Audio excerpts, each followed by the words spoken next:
On the morning of February the 14th, 1945, 74-year-old Charles Walton put his walking stick to one side, ignored the nagging ache from his rheumatic joints, and set off for work.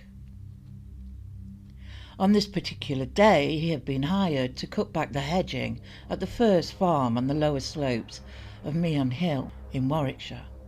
He took his own tools with him, that consisted of a hay fork and a trouncing tool. Charles's niece, Edith, who he had adopted as a child when her parents had died, waved goodbye to her uncle before finishing her household duties and setting off for work herself. That evening, 33-year-old Edith's fears started to grow when her uncle failed to return home at his usual time. She waited, but after some time had passed, a worried Edith went looking for help in locating her uncle.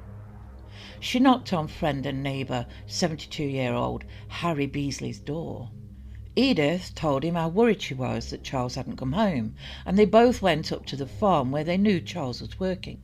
Alfred Potter, who owned the farm, told them he wasn't there, but he thought he had seen him earlier that day, as he saw a man he presumed was Charles cutting the hedges. The day had turned to darkness as the February night drew in. A concerned Edith, Harry and Alfred Potter went in search of the missing Charles by torchlight.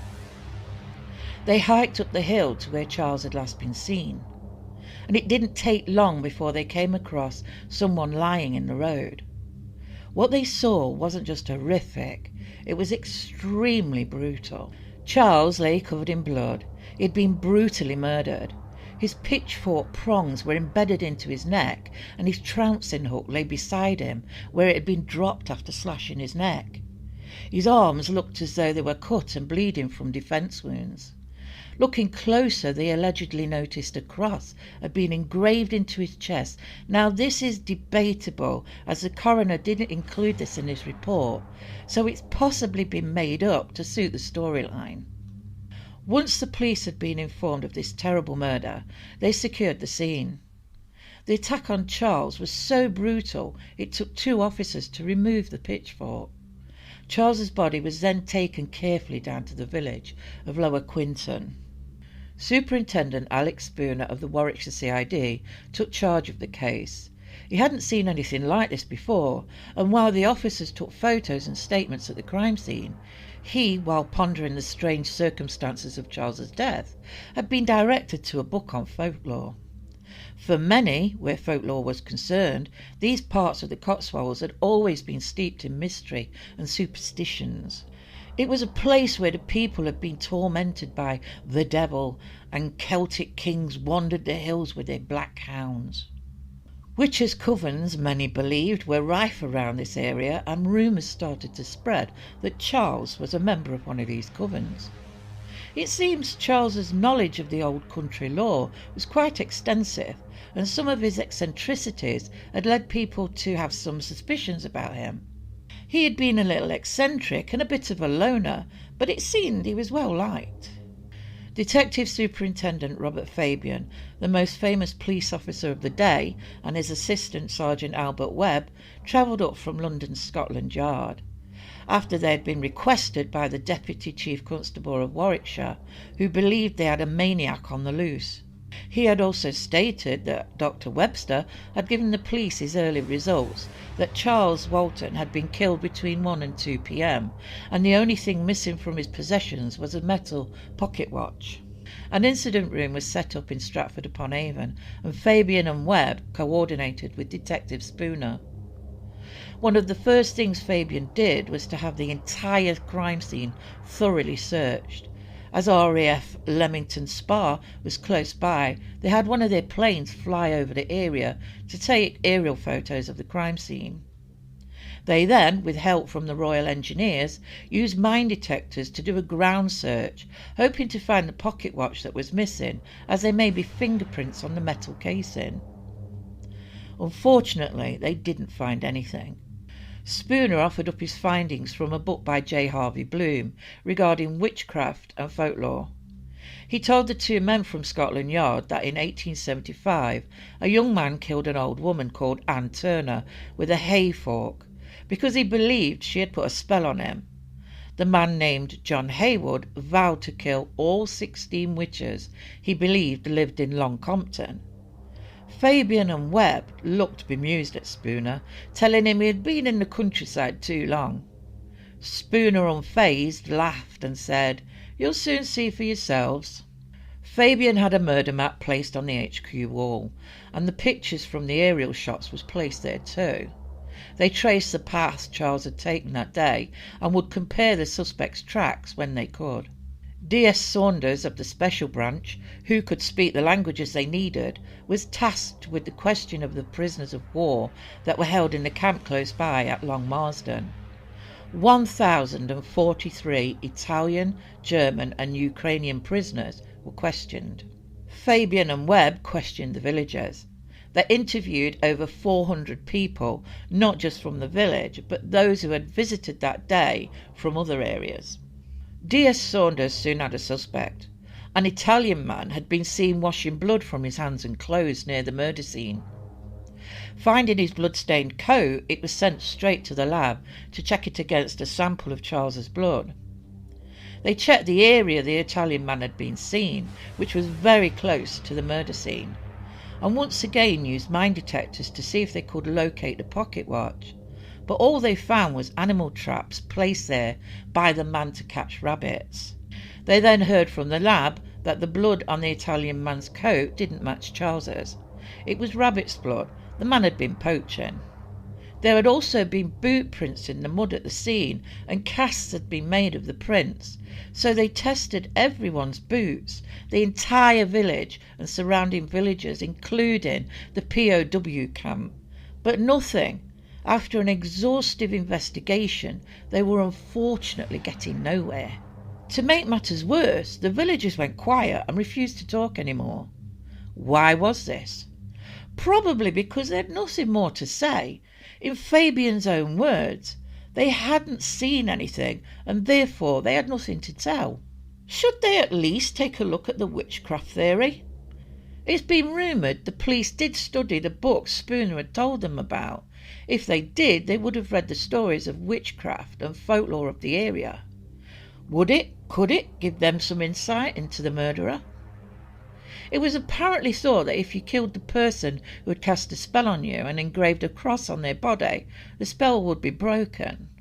It's claimed there is a passage in the book regarding a man also called Charles Walton, who died in 1885. He's said to have been tormented by a foreboding ghost and had visions of a large black dog chasing him. Was there any similarities with Charles's murder? Could it possibly be linked with someone practicing witchcraft? Obviously, they didn't believe witchcraft was responsible. But it was possible someone did believe in it and carried out the murder believing Charles Walton was somehow responsible for, well, something unknown to them, as they certainly couldn't find a motive.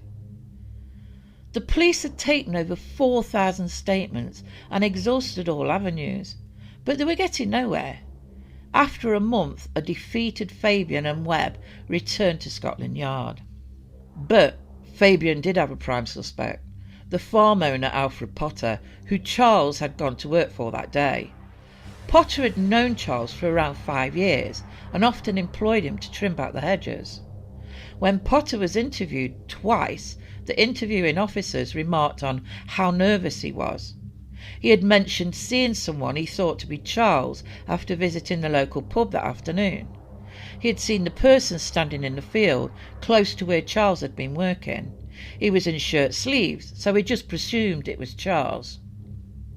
It had been noted that the hedge Charles had been working on had been started but not finished. It had also been discovered that Charles had been wearing a sleeveless shirt, so the man Potter had allegedly seen couldn't have been Charles. It was only when they told they would be testing the murder weapons for fingerprints that Potter mentioned he had touched them when they had found Charles to check if he was dead. And Potter was also left alone with Charles's body while someone was sent to fetch the police, and Edith was escorted back to the cottage. Potter's statements matched those of his alibis, but there were some discrepancies. Potter himself claimed to have seen Charles at around 12:20 p.m. Potter's wife saw her husband at 12:40 p.m. after which he had gone to help one of his employees, and while out they had noted the church clock and it was 1 p.m. It would come to light that Potter had said on the 17th of February that he'd gone to retrieve a drowned heifer from a ditch just after 12:40 p.m. on the 14th, when his wife said she had seen him, but it wasn't retrieved until 3:30 p.m. And on the 23rd of February, in his statement, he claimed to have gone home, read a paper, then went to help his employee, Charles Batchelor, to pulp mangolds. It seemed obvious to Fabian that Potter was lying about his actions at those crucial times, but it was all just conjecture at that time. They needed something more solid. Harry Beasley claimed it was obvious when they found Charles that he was dead, and he hadn't seen Potter check Charles at all, and hadn't seen him touch the weapons, dispelling Potter's claims he had touched the tools while checking to see if Charles was dead. Some small stains on Potter's trousers Fabian thought could have been blood were sent to the lab, but the clothing had been washed so well an analysis couldn't be made. Potter also commented that he believed that one of the prisoners from the camp was responsible, as one had been found stealing earlier that week. Apparently he was rather excited about this revelation. Fabian delved into Potter's life, looking for a motive, but the man was clean. He found nothing to incriminate him. Adding fuel to Fabian's fire was when he found out some employees of Potter's had resigned after the murder, one of them being Batchelor. They had no proof at all. No pocket watch and no fingerprints were found. Fabian had to admit he couldn't find any real evidence to connect Potter to the murder. Word of the strange and brutal murder would spread and became a talking point around the country, leading to sensational headlines and curious minds wondering who or why would someone kill and disfigure an old man in such a grotesque way. Many believed the story that Charles Walton was a witch who had cast a spell that would cause the crops to fail and farm stock to die. So his death, they believed, was a ritualistic killing where his blood was spilled to replenish the soil. It was also rumoured that Charles's pocket watch was found later in 1960 when some buildings behind his cottage were demolished. When opened, a piece of glass fell out. This was believed to be a witch's glass that was carried around with him everywhere he went. The purpose of this was to deflect evil thoughts away from the person carrying it. Detective Inspector Spooner continued to visit Lower Quinton. He remained convinced the killer was local. Every year on the anniversary of Charles's murder, he would visit the site where Charles was found, and remained hopeful that one day the killer would be found. Charles Walton's murder was never solved, and the case remains open. Thank you for watching.